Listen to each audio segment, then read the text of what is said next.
Dare botany unit 1 వృక్ష శరీర ధర్మశాస్త్రం.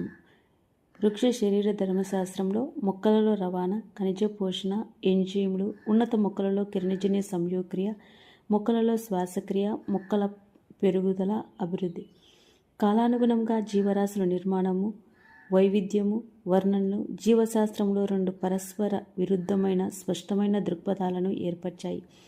ఈ రెండు దృక్పథాలు ముఖ్యంగా జీవరాశుల రూపాలను, తత్సంబంధిత దృగ్విషయాలు అనే రెండు స్థాయిలు ఏర్పడినాయి.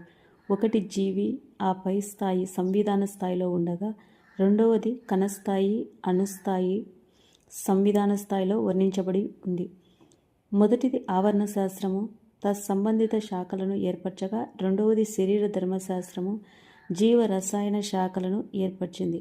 ఉదాహరణకు పుష్పించే మొక్కల్లో జరిగే శరీర ధర్మశాస్త్ర అంశాలు ఈ యూనిట్లో వర్ణించారు. మొక్కలలో ఖనిజ పోషణ, కిరణజన్య సంయోగక్రియ, రవాణా, శ్వాసక్రియ, చివరకు మొక్కలలో పెరుగుదల, అభివృద్ధి మొదలైన వాటి